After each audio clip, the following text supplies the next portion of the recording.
con todos. Soy la alumna Catherine Vergara, estudiante de la carrera de Psicología de la Universidad Científica del Sur. En este momento, mis compañeras Ximena Valderrama, Mónica Nieves y quien les habla, estamos organizando una mesa redonda para poder compartir y debatir con los especialistas presentes sobre el tema psicoanálisis y la pandemia. A continuación, quiero agradecer a cada uno de los especialistas presentes por este tiempo y la oportunidad que nos están brindando para poder interactuar sobre un tema tan importante para nosotros como futuros profesionales de la salud y especialmente pues dándole énfasis a este curso de psicoanálisis que estamos llevando en este módulo universitario a cargo del profesor Manuel Arbocó de los Eros. Voy a dar la presentación del primer psicoanalista, el doctor Henry Flores Chacón. Él es psicólogo, psicoterapeuta, licenciado por la Universidad San Martín de Porres, formado en el Instituto de la Sociedad Peruana de Psicoanálisis, afiliada a la Asociación Psicoanalítica Internacional, magíster en educación, dedicado en la consulta privada al psicoanálisis y a la psicoterapia psicoanalítica en niños, jóvenes y adultos, docencia universitaria en psicología en la Universidad Continental y coordinador del Departamento Bienestar Emocional en la institución Vínculos, en el distrito de Surco de Lima. Las preguntas dirigidas hacia el Dr. Henry son las siguientes. La pandemia amenazó la supervivencia del psicoanálisis si lo concebimos como una práctica exclusivamente presencial. ¿Cómo se explicaría la supervivencia del psicoanálisis en las condiciones actuales? ¿Y cuál sería la reflexión sobre la presencia del cuerpo, es decir, lo presencial y el cuerpo, en la práctica psicoanalítica ante la realidad del confinamiento y las medidas del distanciamiento? Doctor Henry Flores, le doy el paso. Gracias, Catherine, a ti y a tu equipo por esta invitación. Primero, un pequeño detalle. Mi denominación institucional soy candidato a psicoanalista. Es importante hacer esa precisión, ¿ya? O psicoanalista en formación. Hay una serie de requisitos institucionales y que ahí las colegas lo saben que se deben cumplir antes de, ¿no? Me vas a ayudar con las preguntas, porque me has dicho varias, o sea, si bien es cierto, las he visto, pero vamos poco a poco. Bueno, primero que es un tema realmente complejísimo, como para cada campo, ¿no? Representó una serie de desafíos, retos, y qué cosa íbamos a hacer. De pronto se presentó esta situación, y ahora qué hacemos, ¿no? Y ahí Gabriel y Ángela también compartirán lo suyo, porque realmente fue una cosa. ¿Qué hacer? ¿No? Nos hemos preguntado en esa situación. El tema de la amenaza de la supervivencia, ¿no? De psicoanálisis en medio de todo ello. Hablemos de psicoanálisis propiamente dicho, ¿no? Del trabajo en diván, ¿no? Donde el paciente asistía 3-4 veces a la semana. Y hablemos también de las intervenciones terapéuticas orientadas psicoanalíticamente, donde el paciente podía asistir 2 veces o 1 vez a la semana, ¿no? Dependiendo de la variante. Pero en todas estas situaciones se veía, ¿no? Amenazado esto y fue un motivo de preocupación. Yo creo que esto ha permitido poner a prueba algo que ha generado mucho temor a través del tiempo, si es que en verdad una situación de esta índole, que bueno, también para muchos no se había imaginado, realmente iba a impedir de que no se lleve lo que se espera en esencia, un proceso psicoanalítico. Y diríamos que de mi experiencia yo les compartiría, porque esa es la fuente donde yo voy a referirme, sí se pudo hacer las cosas. De hecho que jugó mucho a favor en mi persona, porque antes de la experiencia de pandemia yo ya venía 5 años atrás trabajando virtualmente, a raíz de pacientes que en algún momento los había visto de manera presencial y que por algún motivo tuvieron que viajar al interior del Perú o también al extranjero, y que, digamos, algunos no aceptaron ser derivados, algunos no quisieron interrumpir el proceso, sino que quisieron continuar, y recuerdo fue uno de ellos que más bien me propone En ese tiempo estamos hablando del Skype, por ejemplo, ¿no? Entonces, y hicimos el trabajo, bajo el acuerdo juntos de ver, vamos a poner a prueba a ver cómo nos va, ¿no? Y la verdad que ambos coincidimos después de un periodo de que la cosa sí funcionaba. Y creo yo que lo que permite la supervivencia en esto es el vínculo, ¿no? El vínculo es muy importante. El vínculo no solamente es, digamos, capaz de ser establecido de manera presencial, de hecho que de manera presencial hay otros elementos que permiten de que esto pueda viabilizarse tanto en un inicio y una continuidad. Pero la virtualidad también ofrece lo que es el tema de la continuidad. Igual se puede trabajar en un tema de un encuadre, una alianza de trabajo, una presencia en términos de un horario y un día determinado, lo que asegura una continuidad en este trabajo, ¿no? Creo que puso a prueba, por ejemplo, si el no estar en el diván y tener que trabajar cara a cara de repente, o de repente trabajar sin imagen y solo escuchando, y ya no tener el diván, si podría tener los mismos efectos, ¿no? Entonces, podríamos decir que sí. De hecho, el trabajo echado en diván, hay muchos trabajos sobre esto, hay opiniones diversas, tanto de terapeutas y psicoanalistas sobre su uso, pero creo yo que en muchas ocasiones no es un elemento fundamental. Yo creo que sobre eso se coloca en una situación muy importante y muy valiosa lo que es el trabajo del vínculo, ¿no? El valor de la palabra, el valor de la escucha, ¿no? Sé de colegas que inclusive han trabajado solo con audio, ¿no? Sin imagen, por ejemplo, ¿no? Y que también hay un poco esa idea de que sí, la cosa puede continuar. Eh, Seguidamente se preguntaba cómo se explicaría la supervivencia, ¿no? Digamos, en la condición actual. Yo creo que es muy importante el tema de la escucha genuina. Yo creo que lo que asegura la continuidad de ello es que hay una gran necesidad de las personas por ser escuchadas. Hay una gran necesidad de existencia. En estos tiempos, ¿no? Llamados modernos o contemporáneos, trae consigo que se genera mucha necesidad en las personas. Hay mucha necesidad realmente de ser escuchados, de contar con un espacio sea presencial al que uno de manera cotidiana establece. Son épocas donde realmente nos enajenamos mucho. Y hablo de un enajenamiento de esta posibilidad de hacer un contacto con nuestro propio self, ¿no? Con nuestra propia identidad. Y la verdad que diríamos, así sea presencial o virtual, si se trata de un vínculo, digamos, bueno y de una presencia vincular, puede tener mucho más relevancia inclusive que una presencia física propiamente dicha, ¿no? Entonces, yo creo que eso sí es lo que nos ha venido mostrando de que sí se puede continuar en ello. No sé si hasta ahí estoy bien, me avisan con tiempo. Sí, sí, doctor, no se preocupe, está bien. Usted me confirma si eso es todo, desea agregar algo más.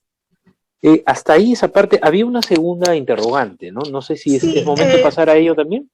sí, básicamente, claro, después de hablar sobre la supervivencia del psicoanálisis en las condiciones actuales, ¿cuál sería la reflexión sobre la presencia del cuerpo, lo presencial y el cuerpo en la práctica psicoanalítica ante la realidad del confinamiento y las medidas del distanciamiento? Sí, gracias, Catherine. Bueno, cuando yo leí esta pregunta, pensé, por ejemplo, en los elementos técnicos que hablamos en psicoanálisis, como por ejemplo la abstinencia, ¿no? Para nosotros es una regla fundamental, ¿no? Cuidado con el acercamiento, ¿no? Ahora, no por una cuestión digamos, de exageraciones de diferente tipo, sino es que sabemos que los cuerpos, de alguna manera, o sea, hay un tipo de reacción, porque ya de por sí el encuentro psicológico que se tiene en un trabajo psicoanalítico ya genera una situación de intimidad, ¿no? Entonces, las cercanías corporales podrían exponer a un escenario que podría convertir en una situación compleja que no favorezca el vínculo terapéutico y más aún que no favorezca al paciente mismo. Entonces, cuando uno piensa en la abstinencia, para nosotros es muy habitual el tema de mantener una distancia física, claramente. No es que haya abrazos, ¿no? Que besos continuos, ¿no?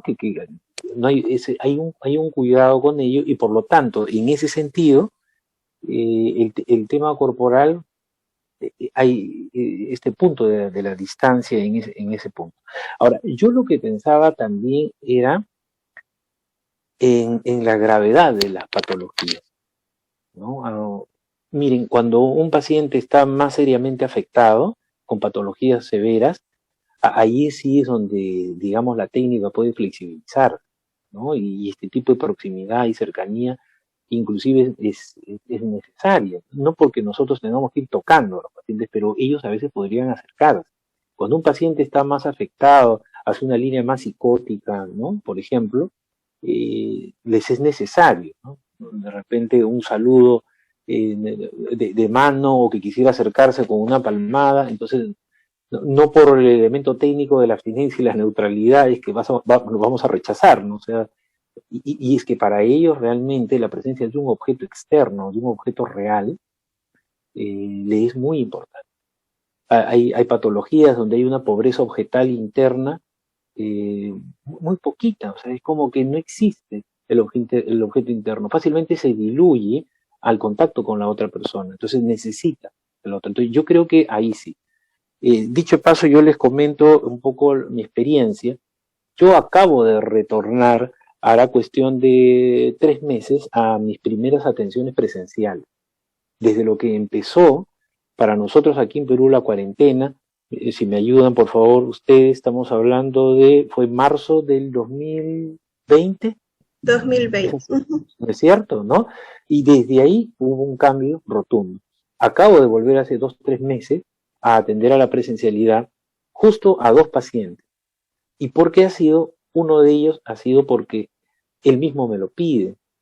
Cuando yo le planteo que estoy atendiendo virtualmente, y él me dice que no, viene con un diagnóstico que tiene un compromiso paranoide, ha tenido un brote psicótico por ahí, pero está en un mejor estado ahorita, está siendo atendido con un psiquiatra, entonces dígame, ¿cómo puedo negarme? ¿No? Entonces para mí tuve que tomar la decisión, o sea, él ha sido el que, digamos, me ha llevado a dar el pase de tener que empezar a abrir los consultorios a nivel presencial.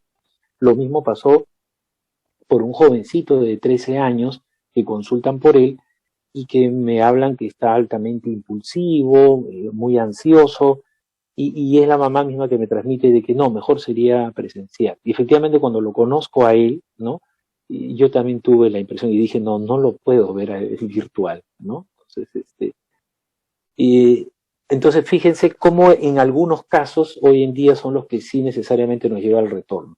Y bueno, hay otro tema que es mucho más complejo, pero que, por ejemplo, el tema con niños. Yo sí no he visto niños a nivel virtual, yo no sé si lo habrán hecho mis colegas y si lo han hecho podrán compartir algo, porque no sé cómo han hecho esto, porque en verdad sí hubo consultas para ver a niños y la verdad es que no, dije, ¿cómo voy a hacer esto? ¿No? Entonces ahí sí es una cosa bien compleja, ¿no? Tratar de ver a chicos de, no sé, 5 o 6 años de manera virtual, ahí es complejísimo. Muchas gracias, doctor Flores, por responder a las 2 preguntas que dan la introducción a nuestro tema.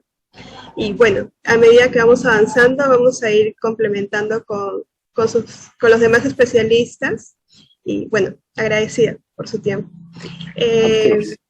Sin más que acotar, doy el pase a mi compañera Mónica Nieves, quien presentará a nuestra segunda psicoanalista. Y bueno, te doy el pase, Mónica. Muchas gracias, Katy. Gracias a los presentes el día de hoy por ayudarnos en esta mesa redonda que hemos podido realizarlo gracias a la virtualidad. Mi pregunta va a ir para la primera psicoanalista, que es la doctora Mónica Vázquez Orihuela, pero antes voy a hacer una breve presentación de ella. Ella es psicóloga terapeuta egresada de la carrera de psicología en la Universidad Nacional Mayor de San Marcos. Asimismo, es psicóloga clínica con formación en psicoanálisis de orientación lacaniana, además en la Nueva Escuela Lacaniana, sede Lima. Esta escuela de psicoanálisis lacaniano es parte de la Asociación Mundial de Psicoanálisis con sede en Francia. Por otro lado, es jefa de la Unidad de Asesoría y Orientación al Estudiante, Facultad de Ingeniería Industrial, en la misma casa de estudio, desde hace 18 años. Es miembro de la Red de Salud Mental de la Universidad Mayor de San Marcos, docente de los cursos de Marketing Personal y Psicología Organizacional, con conocimientos en tutoría universitaria, enseñanza-aprendizaje. Además, es psicóloga clínica en la ONG Salud Mental, atención psicológica a usuarios de psiquiatría desde hace ya 7 años. Tiene una maestría en gestión pública en la Universidad César Vallejo, con mención en políticas públicas y gestión de la salud mental universitaria. Por último, presenta de manera virtual y presencial la atención psicológica a niños, adolescentes y adultos.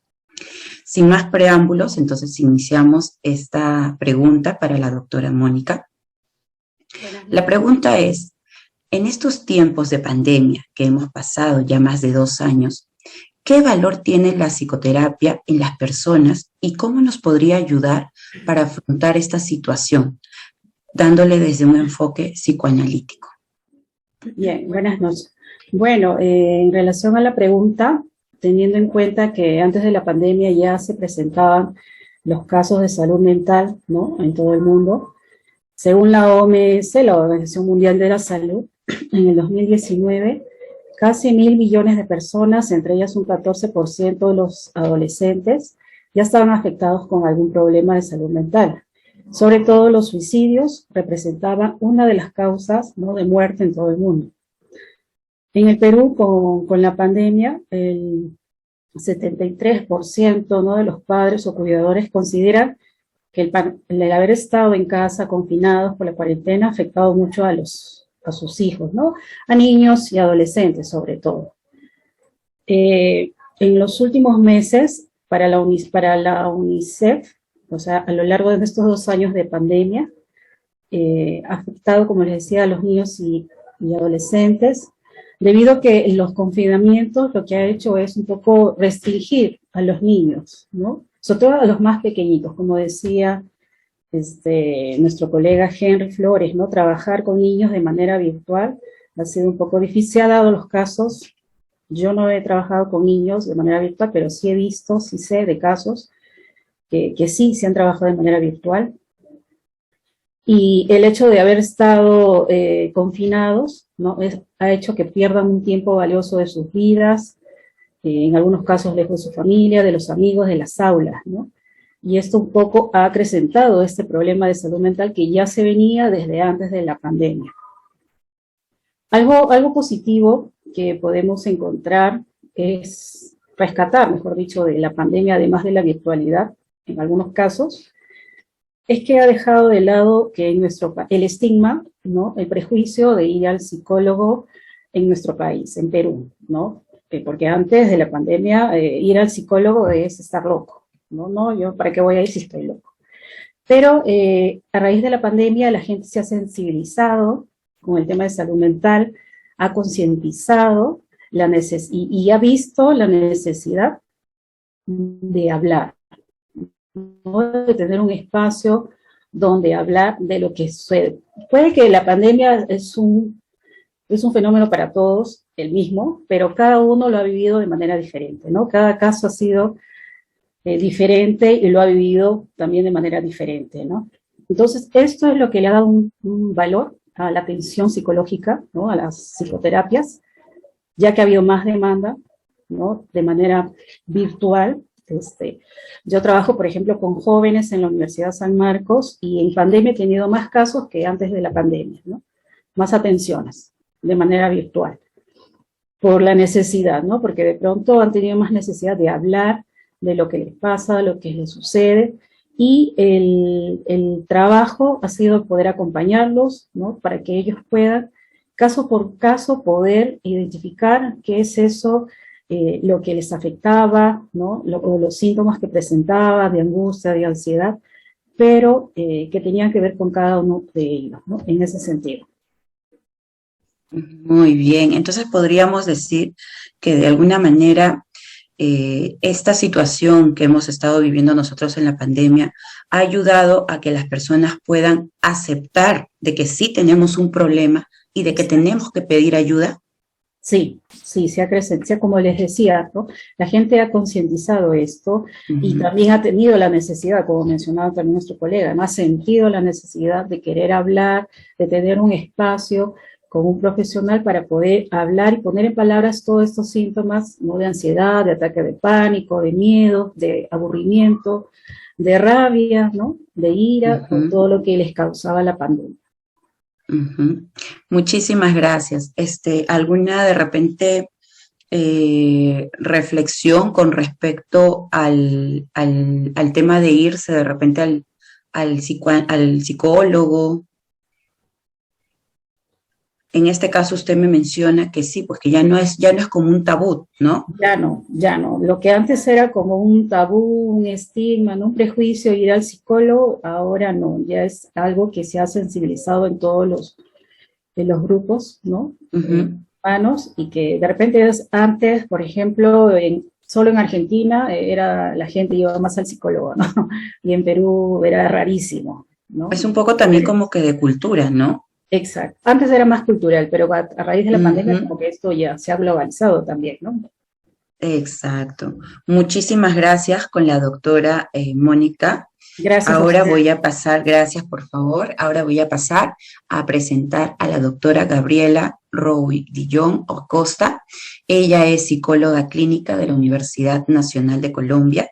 Asimismo, tiene un magíster en psicología clínica con orientación psicoanalítica por la Pontificia Universidad Javeriana de Colombia, especialista también en la clínica de psicoterapia psicoanalítica de la Javeriana, además candidata a psicoanalista del Instituto Universitario de Salud Mental de la Asociación Psicoanalítica de Buenos Aires, la cual se encuentra afiliada a la Asociación Psicoanalítica Internacional. Por otro lado, ha trabajado de manera virtual y presencial con la población adulta y joven en espacios privados, universitarios, institucionales y comunitarios en Argentina, Perú y Colombia. Asimismo, ha sido coordinadora del proyecto sobre embarazo adolescente en la UNICEF de Argentina. Atendió de manera virtual a los trabajadores de una agencia de Naciones Unidas en terapias breves y asesoría psicológica en la época de la pandemia. Muy bien, entonces voy a también a mencionar brevemente algunos artículos que ella ha realizado, como la agresión y violencia, que es impactos en el libro, ¿por qué la violencia?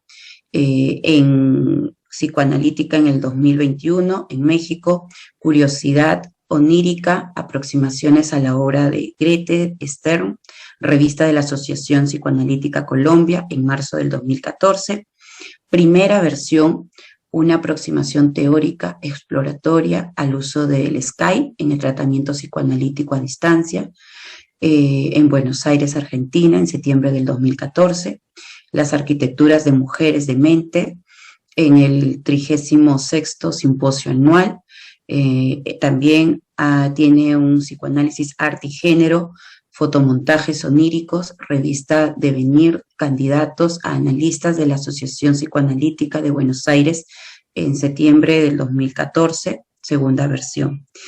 Muy bien, entonces no le hacemos esperar a la doctora Gabriela y vamos a iniciar con la siguiente pregunta.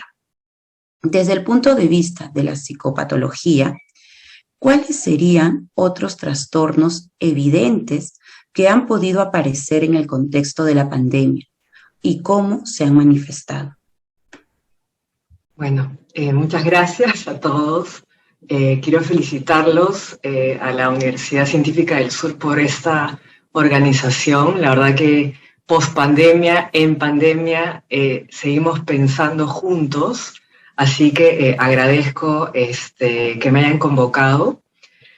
Entrando en materia, como dicen, y recogiendo un poco las palabras de mi colega Henry Flores, que es una temática compleja de pensar todas estas preguntas que nos invitan a reflexionar juntos, ¿no? Que no las resolvemos ni en 10 minutos ni en 1 hora, sino que una de las preocupaciones que hemos tenido durante este tiempo es que se pensaba que había que tener cuidado en cómo se iba a explicar y a comprender todos los fenómenos que han ido surgiendo a la luz de la pandemia. Es decir, que a posteriori es que íbamos a ir poco a poco poniéndole luz a las situaciones que nos han apremiado como una ola gigante a cada uno de nosotros como psicólogos clínicos, como terapeutas, y que hemos tenido que tener muchas herramientas para poder afrontarlo.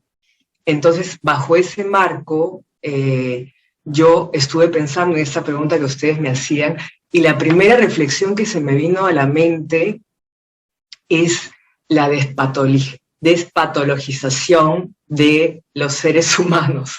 Es decir, que se ha hecho como una tendencia clásica desde la psiquiatría, desde antes de la pandemia, ¿no? De patologizar a los que vamos a terapia, a los pacientes que vienen a terapia, y creo que en la pandemia ha sido importante tener presente el no hacerlo, es decir, de tratar de pensar cuál es el sufrimiento psíquico que cada persona traía a nuestro espacio virtual, ¿no? Que tuvimos que armar consultorio virtual de un momento a otro en marzo del 2020, y que algunos teníamos experiencia previa en cómo trabajar de esta manera, muchos otros no.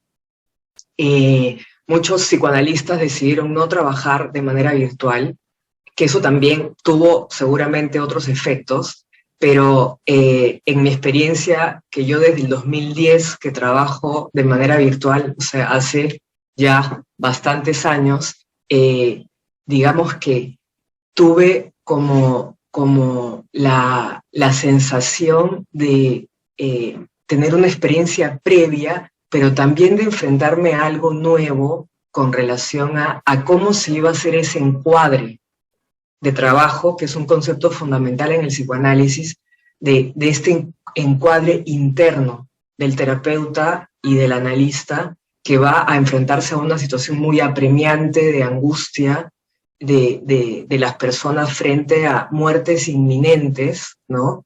De seres queridos muy cercanos, de amigos, y bueno, bajo esa situación, digamos que las, entre comillas, patologías, ¿no? Porque la psicopatología es la enfermedad mental, ¿no? Es, la patología significa enfermedad y la psico es lo emocional, ¿no? La enfermedad del alma, digámoslo así, ¿no? Entonces, de entrada, ¿no? La OMS ubicó, y también nosotros, digamos que tratando de hacer un ordenamiento del sufrimiento que iba llegando, la depresión y la ansiedad como, digamos, categorías descriptivas de lo que estaba sucediendo en cada persona, y la OMS en el primer año identificó que hubo un aumento del 25% en la población mundial de ansiedad y depresión. Ese dato, digamos, es un dato numérico que refleja lo que nosotros día a día recibíamos como una hondanada de angustia entre el límite entre la muerte y la vida. Entonces, la depresión de las personas, que también nos tocó a nosotros como personas, porque también por momentos nosotros estábamos también o preocupados o angustiados por nuestras familias o afectados, ¿no?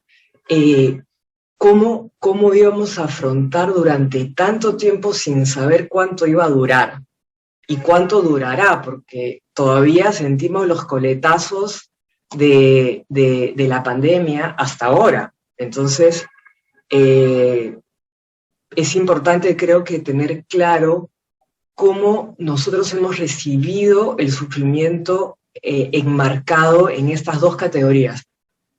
La depresión, descrita como los duelos inminentes y continuos por los que hemos vivido, no solamente por las personas que partieron, sino por pérdidas de trabajo, por divorcios, por conflictos familiares, por situaciones como decíamos, como con la infancia, con los niños, con los adolescentes encerrados durante 2 años, pasando su vida en un computador, porque eso ha sido lo que ha sucedido, ¿no? No podían salir, no podían ir a fiestas, no podían vivir su sexualidad naciente, no podían relacionarse con nuevos amigos. Digamos que los adolescentes, pensaría yo, que han estado mucho más afectados que los niños que están bajo el cobijo de alguna manera de alguno de los padres o de algún cuidador. Entonces, bajo esta situación, digamos que un punto importante, como les decía, era no apresurarnos a darle un sentido digamos, inmediato a lo que nos está pasando todavía, porque además hay que tomar en cuenta que estamos en una crisis económica, política, social, global, que se le suma a la pandemia, y que eso hace que haya un escenario de mucha más incertidumbre que en otras épocas. Entonces, con el psicoanálisis como herramienta para pensar, por un lado, pero también, como decía Henry, ¿qué hacer? Porque también hemos tenido que armar planes de contingencia de qué hacemos en X situación, y hemos tenido que operativizarnos en dar ciertas sugerencias y pivotear muy de cerca si la sugerencia que hemos dado iba a tener el resultado que creíamos que podía suceder. Exacto. Entonces, Gabriela, y como vamos a hacer acá un pequeño corte, porque vale. nuestro tiempo del Zoom nos va ahorita a cortar, entonces vamos a volver, vamos a ingresar, pero no sin antes darte una pequeña pregunta para que me puedas responder en la siguiente, y sería aquí, por ejemplo, con estos niños o adolescentes también que sufren de alguna manera, por ejemplo, el autismo, ¿no? No sé, de repente la esquizofrenia, ¿cómo a ellos les ha podido afectar también esto, ¿no? Si por normalmente nosotros, que de repente tenemos mayores herramientas, nos ha afectado, ¿cómo es que ellos, mediante el psicoanálisis, nosotros podemos, o ustedes los han podido ayudar y dar una contención, ¿no? Para poder pasar esta pandemia que nosotros estamos viviendo en la actualidad. Esa preguntita me la puedes responder, por favor, en la siguiente, y lo dejamos aquí. Muy bien, entonces continuamos con Gabriela para que pueda respondernos a la pregunta que se había quedado. Gabriela, te doy el paso. Bueno, yo no soy especialista en niños, y es un campo de trabajo muy delicado, sobre todo estos casos que tú planteas, o estas situaciones en particular. Entonces, digamos que lo que podría decir, desde lo que yo he podido pensar al respecto, teniendo algunos casos de niños, no bajo, digamos, ese marco de situación emocional tan delicada, pero sí, digamos que ha sido muy importante el apoyo de la familia, de los padres, para que los chicos puedan sentirse protegidos. Entonces, ha habido que hacer un trabajo, digamos, con los padres también, para que los niños se sientan tranquilos y puedan, digamos, empezar a hablar de lo que les angustia. Entonces, he tenido la posibilidad de trabajar con una niña de 9 años, por ejemplo, con un estado de angustia, pero no, digamos, no ha estado tan precarizada, digamos, emocionalmente, como un niño con esquizofrenia o un niño con autismo, y depende qué nivel de autismo tenga también. Entonces, trabajar virtualmente en pandemia, no sé cómo lo habrán abordado, ¿sí? Habría que hacer la investigación, creo que es una pregunta o una inquietud, una curiosidad muy, muy relevante, ¿no?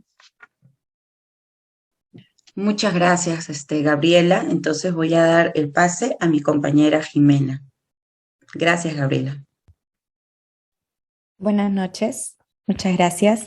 Muchas gracias nuevamente por aceptar esta participación y poder ayudarnos a nosotros a poder llevar a cabo este trabajo y este proyecto en el que estamos realizando. Yo le voy a dar, voy a hacer la presentación de la doctora Ángela Fischer, quien nos acompaña también esta noche. Voy a dar una pequeña también introducción. Ella estudió educación, psicología y posteriormente psicoanálisis. Ejerce como psicoanalista desde hace ya muchos años de manera particular y privada. Ha asesorado como psicoanalista durante 10 años a una ONG llamada Warmikusi, que trabajaba en cuestiones de violencia contra la mujer. Es asesora psicoanalítica de la Comisión de Derechos Humanos del Perú. Trabaja como docente en el Centro de Investigación y Estudios Lacanianos. Es parte del Comité de Atención de la Red Cereda, organización psicoanalítica vinculada a espacios en Latinoamérica, como en el resto de Europa. Trabaja con niños y adolescentes. Publicó revistas institucionales virtuales, como físicas también, y diversos artículos. Su último artículo publicado fue sobre trastornos alimentarios para la Universidad de Gastronomía Le Cordon Bleu y en todos los boletines de su escuela. Trabaja como psicoanalista de manera privada y en una atención pública llamada RAP, Red de Atención Psicoanalítica hacia la Comunidad, que pertenece también a su escuela. Es psicoanalista analista miembro de la escuela. Es miembro fundador de la nueva escuela lacaniana, la NEL. La nueva escuela de psicoanálisis lacaniana es parte de la Asociación Mundial de Psicoanálisis con sede en Francia y pertenece a la AMP, Asociación Mundial de Psicoanálisis. Muchas gracias, doctora Ángela, por participar nuevamente. Le voy a presentar las preguntas que como grupo hemos formulado para usted. Una de ellas sería: ¿cuáles son las ventajas y desventajas de la terapia psicoanalítica vía online en estos años, ya que venimos atravesando la pandemia? Y la otra pregunta sería: ¿cuáles son los desafíos psíquicos que enfrentamos todos los seres humanos en general a raíz de esta pandemia desde un enfoque psicoanalítico? Bueno, primero que nada, buenas noches. Saludar a todos los demás colegas que me han precedido. Un saludo especial a Mónica, que la veo después de tiempo. Hola, ella con nosotros en la NEL Lima. Me encantaron todas las preguntas que han hecho al resto de panelistas, y me haces unas preguntas también muy importantes para tratar de resolver. Estoy completamente de acuerdo con muchas de las experiencias que mis colegas han manifestado sobre la virtualidad.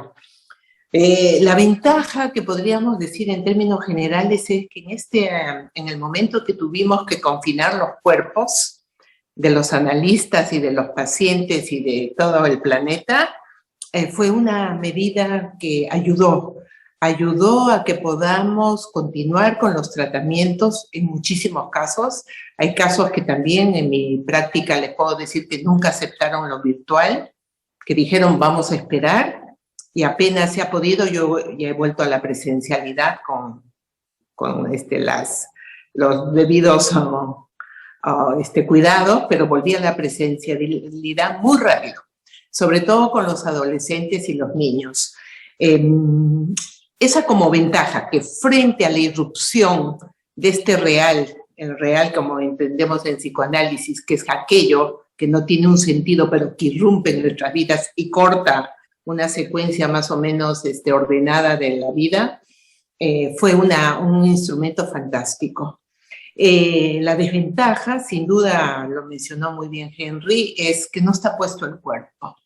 Y el psicoanalista trabaja con el cuerpo porque es con el cuerpo, o sea, es presentar el cuerpo y tener a alguien frente a frente, haciendo uso de la mirada y la voz. Después pasamos a diván, no está la mirada, pero va a estar la voz, y la mirada no estará en términos imaginarios, pero está puesta de otro modo, pero también no está el cara a cara.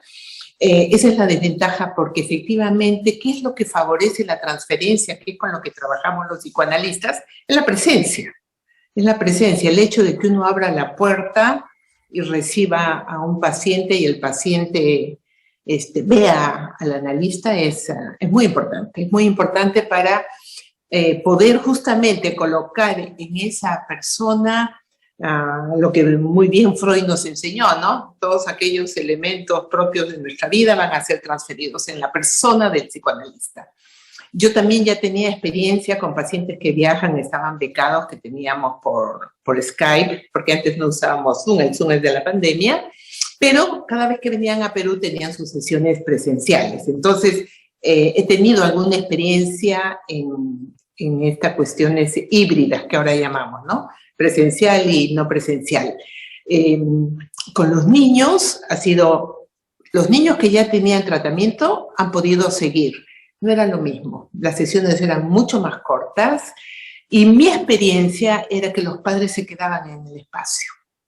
Yo tuve una niñita que veía que hacía cada rato así, hasta que con voz muy fuerte dije, tu mamá está ahí, ¿no? Y la niña me dijo, sí, dile que por favor salga. O sea, tuve que intervenir con mi voz y claro, la señora salió, por supuesto, la tuve 3, 4 sesiones más y tuve que suspender. O sea, no había la independencia y lo que ha pasado con muchos jóvenes y también con adultos es que la mayoría vivía en departamentos y se iban al baño, se iban a las cocheras, no había buena señal, entonces ha sido complicado para algunos pacientes. De mis colegas en Buenos Aires, que es donde yo me formé, una de las analistas que ve niños le ha ido bastante bien con la computadora. Le pedía a los padres que enciendan la computadora, se iban y cuando terminaba la sesión el niño volteaba la tapa de la laptop. Le ha funcionado, no en todos. Sin duda que, como muy bien lo dijiste, Gabriela, con los casos de psicosis, autismo, no hay forma. Imposible ha sido. Imposible continuar los tratamientos de manera virtual. Lamentablemente en Perú, no sé qué experiencia tendrán ustedes, el confinamiento fue demasiado largo. En Argentina, por ejemplo, se volvió a la presencialidad para la salud mental muy rápido. O sea, no hubo tratamientos presenciales 4 o 5 meses, no más. El colegio se restauró antes del año, cosa que no pasó aquí en Perú, y todo lo que es salud mental se restauró en los 4 o 5 meses que se empezó a levantar la pandemia para la salud mental, cosa que nuestras autoridades no tuvieron en cuenta. ¿Qué ventajas? Y yo los escuchaba y una experiencia que ha sido muy grata es que efectivamente la necesidad que frente a esta irrupción de este real que a todos nos tocó y no sabíamos cuánto iba a durar y además cada quien con sus pocos, muchos o escasos recursos tuvo que enfrentar efectivamente, básicamente una gran angustia y sentimientos de, vamos a decir, como de desolación, es que, por ejemplo, yo superviso a varias personas que se forman, hubo mucha demanda de gente muy grande, de gente muy adulta, gente que empezó a solicitar tratamiento de 80, de 90, tengo una alumna que se forma, que han permanecido sus pacientes muy mayores y van ahora a la consulta, y entonces ella me decía, pero ¿qué querrán? No le digo, hay que escucharlos. Y efectivamente, gente que tenía una pequeña vida social y se vieron obligados a estar confinados, recluidos en sus casas o solo con la empleada o a muchos los mudaron a la casa de algún hijo y perdieron. O sea, si algo mostró esta población de gente mayor es que el lazo social que tenían, que se habían conseguido inventar, lo habían perdido. Y efectivamente es lo mismo que se aprecia entre los niños y los jóvenes, que sus lazos sociales tan importantes en la escolaridad, la socialización de la escolaridad, lamentable de 2 años que se perdió fue gravísimo. Los chicos no querían conectarse a la cámara y en ese sentido el cuerpo es muy importante. O sea, la presencia del maestro fue muy importante, entonces chicos que no se querían conectar con la cámara, las clases sabemos, no tenemos que ser muy investigadores, lo vemos por familiares, que los chicos no han aprovechado casi nada. Los que han sido realmente los mártires son los pobres maestros que tenían que grabar la clase, prepararla con antelación. Fue una tortura realmente. Entonces creo que una de las cosas que nos enseña es, por un lado que me parece una ventaja, es darnos cuenta de que para el psicoanálisis, para la educación, la presencia física, el cuerpo del maestro, del analista es básica. Es muy importante. Una cosa que hemos observado, el que trabajo también, me olvidé, en una red de toxicomanía con mis colegas argentinos, el consumo de drogas disminuyó. Disminuyó entre los pacientes que tenían mis colegas de adicciones, porque claro, al cortarse el lazo social para muchos de ellos que necesitaban su droguita para ir a la fiesta, encontrarse con los amigos, calmó. Y hay pacientes que han dejado la droga. Me contaban hace poco en las jornadas de TIA, que es toxicomanía y adicciones en Buenos Aires, hay pacientes que han dejado las sustancias. Y claro, han disminuido su contacto social. No es que sea una ventaja, ¿no es cierto? Nunca una pandemia es una ventaja, pero haber cortado el lazo social disminuyó el consumo. Y eso es lo que nos hace pensar que gran parte del consumo era para favorecer, para ayudarse a soportar el lazo social. Entonces, en ese sentido, digamos que la pandemia calmó, pero no es que sea una ventaja, porque efectivamente el ser humano necesita el lazo social y no la muleta de la droga para poder conseguirlo, pero bueno, por lo menos se apaciguó en algunos casos y en otros se ha retirado el consumo. Veremos ahora que otra vez que se restablezca qué irá a pasar con este tipo de pacientes. Con los autistas no hubo forma. En Lima muy poca gente trabaja psicoanalíticamente con autistas, no hubo forma.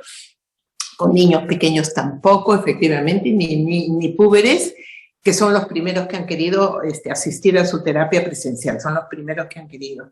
Y en ese sentido me alegro que sean los más sensibles a la necesidad de la presencia del cuerpo, de poner el cuerpo, ellos y el analista. Y para nosotros mismos, ¿no?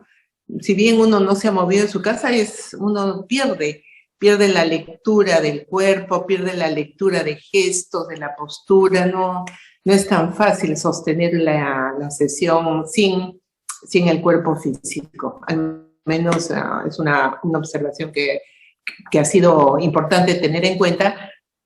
Nos ha permitido continuar los tratamientos. Es más, yo he continuado con mis supervisiones y mi análisis en Zoom. Ya este mes ya me toca volver a Buenos Aires, pero no quedaba de otra, peor era no tenerlo, ¿no? Entonces, en ese sentido, digamos, ha sido maravilloso contar con este aparato. Nosotros, nuestros colegas, nos preguntamos, ¿qué hubiera sido sin Zoom, sin Internet? Y venía una pandemia, como, digamos, épocas anteriores, con la peste bubónica, qué sé yo, ¿no? Ahí sí pudiéramos pensar que quizá el psicoanálisis se hubiera visto gravemente afectado, probablemente en términos de demanda, o abriéndose otra vez a la presencialidad hubiéramos tenido quizá mucho más efectos negativos, como han sido, por ejemplo, en los jóvenes intentos de suicidio, más pasajes al acto, probablemente, pero bueno, en fin, es una elucubración de mi parte. ¿Qué otra pregunta me hiciste? La segunda pregunta es, ¿cuáles son los desafíos psíquicos que todos enfrentamos a raíz de esta pandemia desde un enfoque psicoanalítico? En realidad yo te diría que es la irrupción de síntomas que tienen que ver con esta presencia de lo inusitado, de lo impensado, de lo imprevisible que ha sido la pandemia. Y creo que una de las cosas que me parece que tenemos que estar atentos es que hay una necesidad ahora de la previsión que tampoco es precisamente una mejor forma de manejar una sintomatología, ¿no? Yo no sé si ustedes han podido observar en niños pequeños, me comentaban unas maestras de colegio, que los niños, los más pequeñitos son los que menos se quieren quitar la mascarilla. Tienen mucho miedo. Entonces, se ha instalado, vamos a decir así, una cultura de la prevención y de la anticipación que me parece que es muy grave para las criaturas y para nosotros mismos, ¿no? Porque hay algo de la espontaneidad del lazo y del vínculo que se ha visto limitado. Los niños no se quieren saludar, las maestras tampoco quieren acercarse con los niños. Entonces se ha perdido, volvemos al punto del cuerpo, se ha perdido un manejo un poco más espontáneo del cuerpo y una sensación de que el contagioso está en todas partes.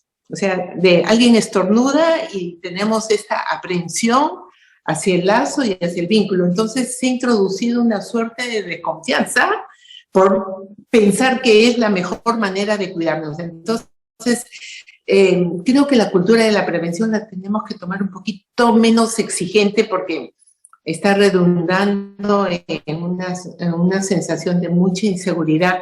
Sin duda, lo mencionó también Gabriela, junto con la pandemia nos viene la guerra, nos viene el problema de inflación.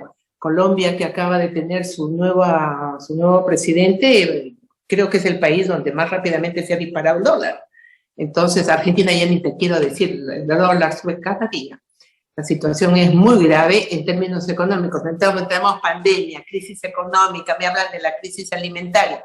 Entonces, estamos en un escenario un poco terrorífico. Más allá de que sea cierto, ¿cómo enfrentar estos reales de un modo en que no entremos en angustias generalizadas y estados de pánico generalizados, que son los estados de angustia y de pánico los que van a crear no sabemos qué nuevos síntomas?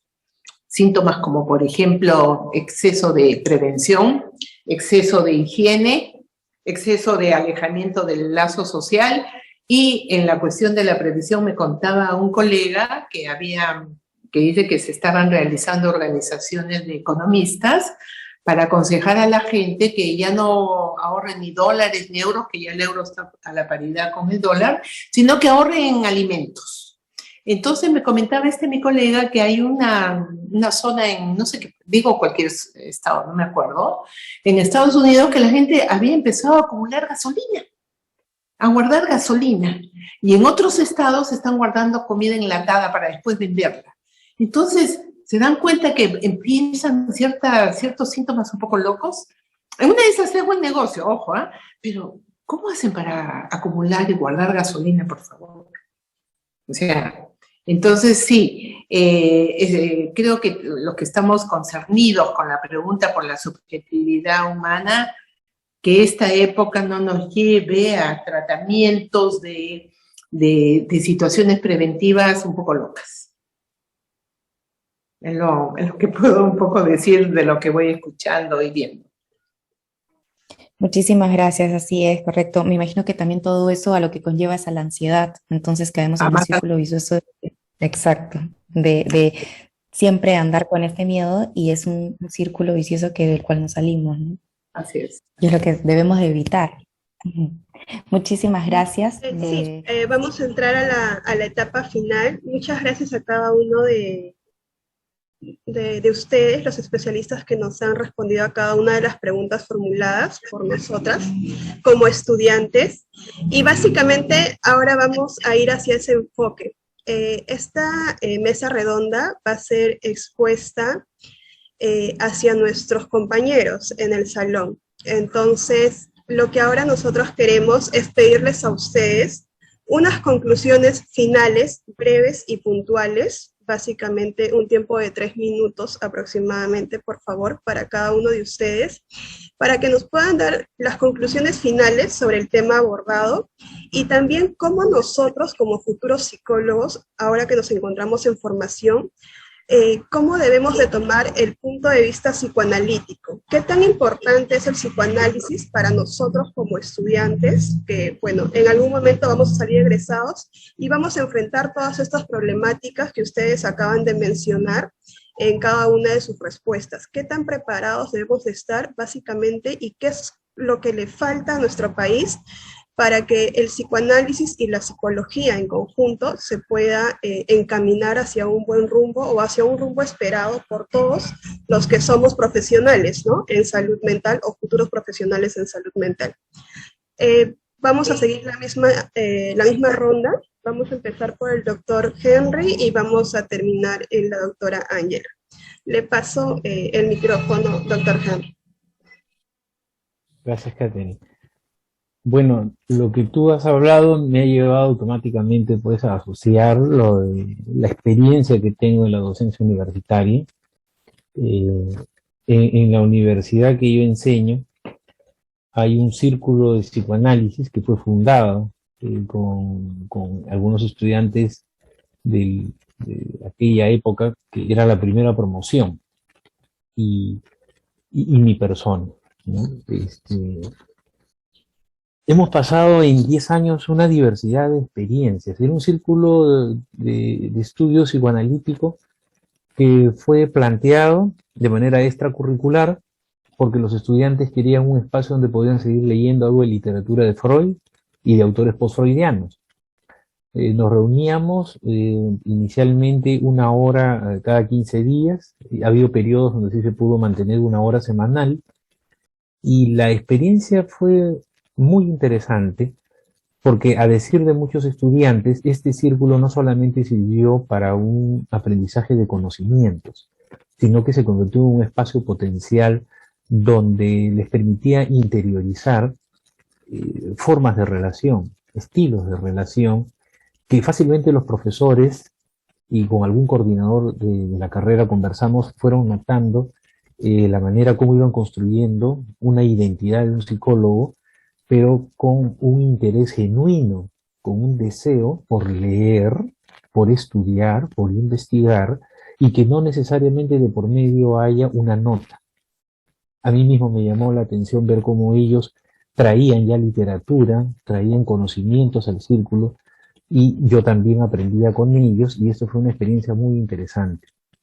En la malla curricular actual, la asignatura de psicoanálisis ha sido retirada, como sé en algunas universidades, y eso es una gran preocupación, porque se habla del psicoanálisis, en palabras de otros colegas psicólogos, como algo histórico, que se les enseña al estudiante, como que alguna vez fue, y eso no es cierto. Eso no es cierto porque el psicoanálisis sigue vigente. Ya ustedes lo han visto acá, en la variedad de profesionales que trabajamos en el campo, y se sigue llevando a cabo ello. Y si bien es cierto, una de las cosas que se cuestionan y dicen, ¿para qué vamos a enseñar psicoanálisis en pregrado si no van a ser psicoanalistas? Si lo que poco que aprenden ahí no van a poder aplicarlo, porque el psicoanálisis implica todo un entrenamiento. De acuerdo, pero hay algo que ayuda a formar la identidad de un psicólogo, como capacidades analíticas, como no perder la capacidad de profundizar. El psicólogo de hoy en día lo están formando bastante ligado a lo científico, y eso está muy bien, ¿de acuerdo? Pero lo están limitando en su capacidad de pensar, en su capacidad de poder analizar y profundizar. La patología es más que una clínica basada solamente en síntomas y signos. Hay toda una profundidad muy compleja que es importante comprenderla, ¿no? Entonces, yo creo que el psicoanálisis en la formación de un estudiante de psicología, más allá de que si el estudiante de psicología no se identifique, ¿no?, con esta teoría, sí hay algo que le va a permitir es desarrollar competencias para no perder su capacidad analítica tan necesaria, ¿no? Muchas gracias, doctor Henry. Bueno, pasamos a la doctora Mónica para que nos pueda dar su apreciación y lo solicitado. Sí, bueno, en relación a la pregunta que me hicieron, hemos visto que no es que después de la post-pandemia hay una necesidad y una demanda de atenderse, ¿no?, de atención, de ser escuchado, de poder poner en palabras aquello que nos sucede, los síntomas que tenemos, y que ya no se podría decir que es algo cultural como antes de, ¿no? Ya esto es algo, se podría decir, globalizado. Pero hay un problema, ¿no?, que estamos en una época en la que impera el discurso capitalista, el cual busca, ¿no?, la eficiencia y eficacia hasta en las psicoterapias, ¿no? Ahí tenemos, por ejemplo, a las terapias cognitivo-conductual. Entonces, lo cual va a diferenciar del psicoanálisis, porque el psicoanálisis siempre va a apuntar a lo singular de cada persona, ¿no?, de cada sujeto, de cada uno. Si bien las terapias cognitivos conductuales pueden aliviar algunos síntomas, el problema persiste, se ve en los casos, ¿no? Que vienen pacientes que han tenido anteriormente terapia cognitivo-conductual, pero el problema sigue persistiendo, ¿no? Como que no ha habido mucha mejora, y tampoco con las medicinas, tampoco con la medicación. Entonces, esto lo hace un poco difícil, ¿no? En el tratamiento de los problemas de salud mental que tenemos. Algo que he entendido, bueno, por la formación, ¿no? Soy practicante del psicoanálisis, de orientación lacaniana, y algo que he aprendido en mi formación es que la única transmisión que podemos hacer del psicoanálisis es a través de nuestro propio análisis, ¿no? Porque el psicoanálisis consiste, a diferencia de las otras terapias, es que tres pilares, ¿no? No solo la teoría, no solo la supervisión de los casos, sino también el propio análisis. Y es a través de nuestro propio análisis, de lo que avancemos en nuestro análisis, que bueno, vamos a transmitir el psicoanálisis. Eso es todo. Muchas gracias a ustedes. Muchas gracias, doctora Mónica. Ahora pasamos a la doctora Gabriela, la escuchamos. Bueno, yo me sumo a las palabras que dijo Mónica. Creo que el trípode es fundamental, ¿no? El analizarse personalmente es la clave, pensaría yo, de un trabajo psicoanalítico serio frente a otro, que atraviesa la historia de uno también. Entonces, si uno no se ha psicoanalizado o no se ha analizado o no ha ido a alguna terapia que lo haya cuestionado, que lo haya hecho mirarse a sí mismo para trabajar en clínica, creo que hay que pensar cómo lo están, digamos, cómo están armando la ruta. Eso, digamos, que pensaría que es lo principal, porque es un trabajo muy delicado. Trabajar con el sufrimiento del otro es como una porcelana a veces, y que esa, digamos, esa experiencia hay que tomarla muy en serio, y también saber hasta dónde puede uno, hasta dónde no, ¿no? Qué tipo de pacientes puede ayudar, a cuál no puede ayudar. Hay que estar muy sintonizado con uno constantemente.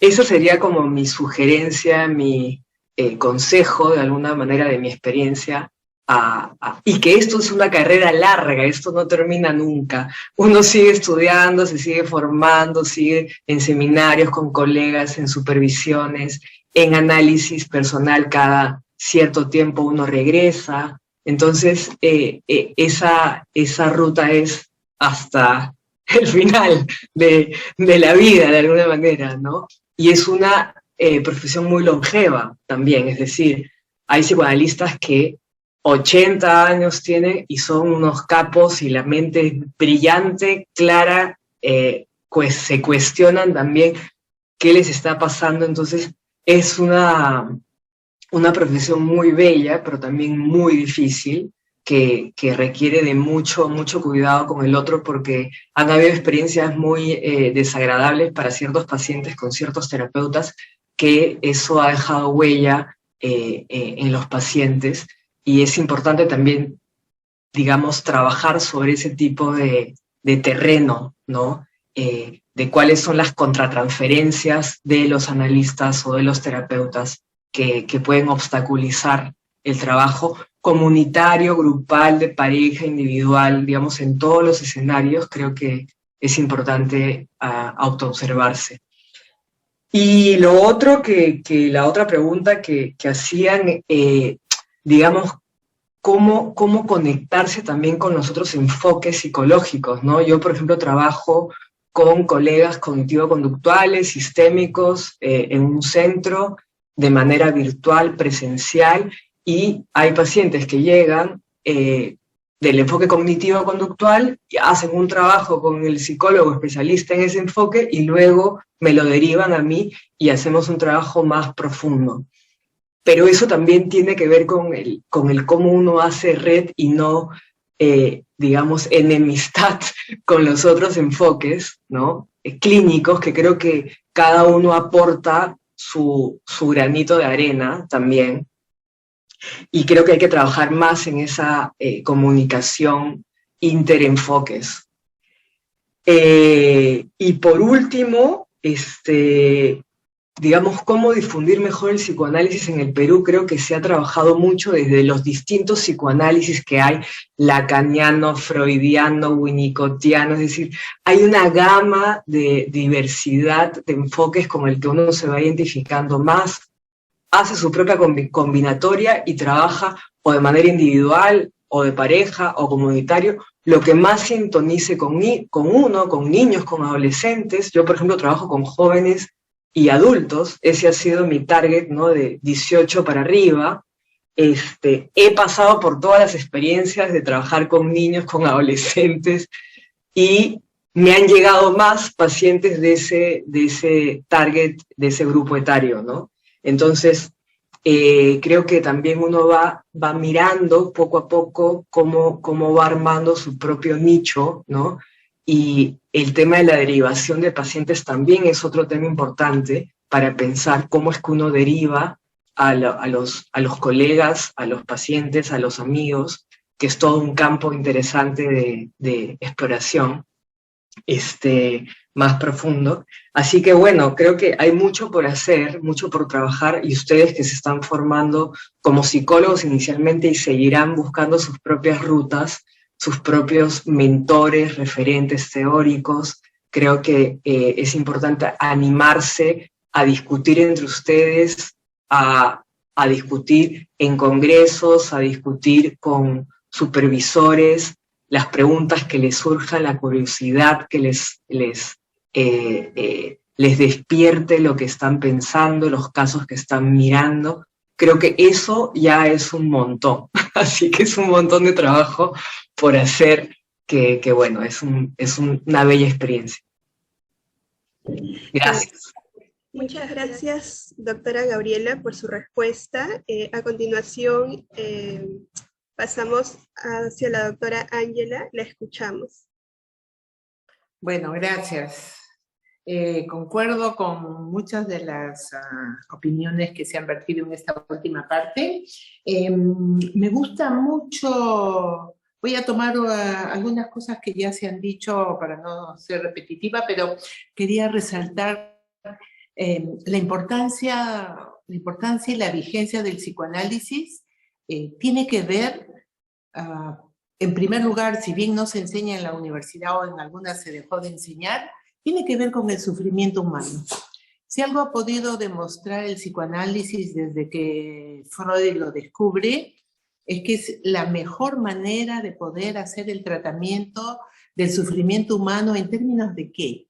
El sufrimiento humano cada uno de nosotros lo tramita, y me incluyo porque soy un sujeto también, uno lo tramita a partir del síntoma, y es el único método o disciplina, como quieran llamarlo, que respeta el tratamiento que el sujeto ha hecho de su sufrimiento a partir de un síntoma.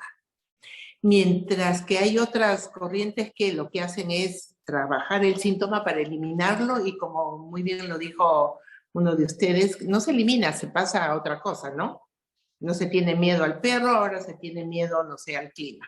Es decir, se hace una transferencia.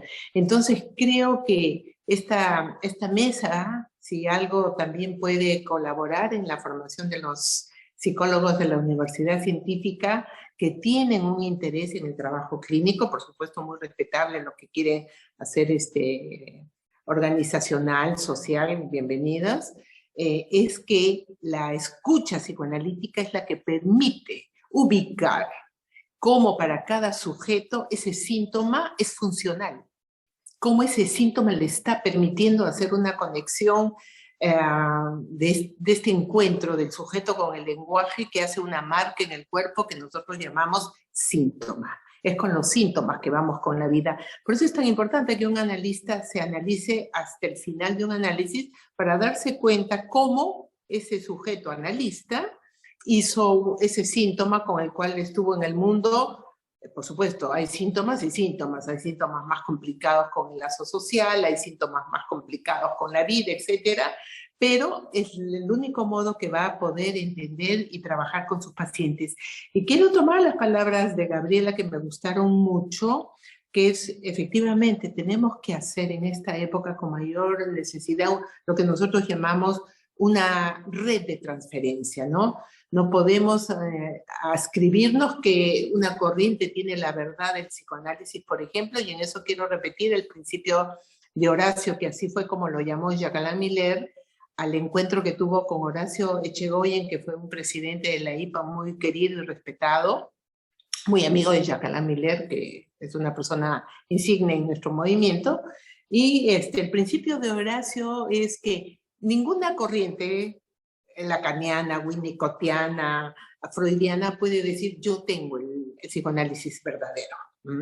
Es un respeto al encuadre y el modo que cada uno tiene de entender este sufrimiento humano a partir de su síntoma, y que efectivamente un trabajo de red podemos tener un trabajo muy importante, por ejemplo, con las terapias comportamentales, con las psicoterapias. Por ejemplo, hay psicoterapias que funcionan bien con algunos casos de psicosis o de autismo. Entonces de eso se trata, ¿no?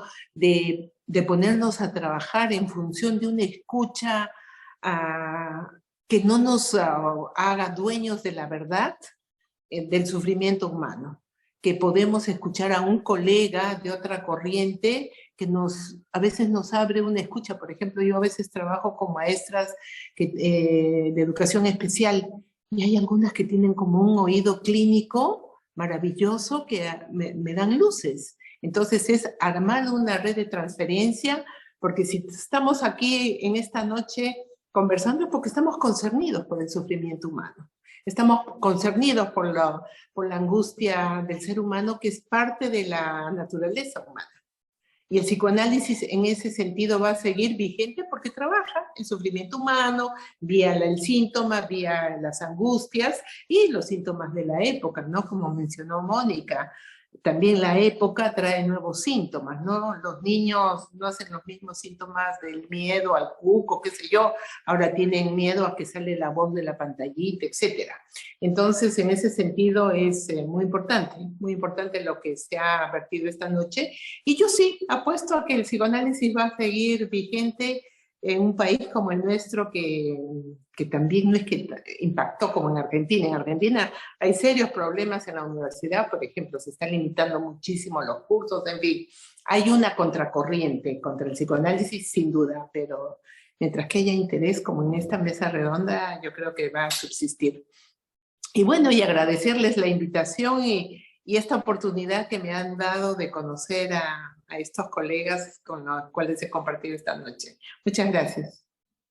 Muchas gracias, doctora Ángela. Y bueno, a nombre de mi compañera Mónica, mi compañera Jimena y obviamente mi persona, pues agradecidas una vez más por el tiempo y por toda esta enseñanza enriquecedora que va a ser pues como que va a potenciar nuestro tema de exposición, nuestro tema central, que es el psicoanálisis en tiempos de coronavirus y pandemia. Y bueno, agradecidas desde ya. Esperamos poder más adelante también tenerlas en unas futuras mesas redondas, tal vez ya desde otros enfoques o hablando sobre otros temas. También a nombre de la universidad, porque este video pues va a ser publicado digamos, en algunas plataformas públicas, y bueno, pues muy agradecidas.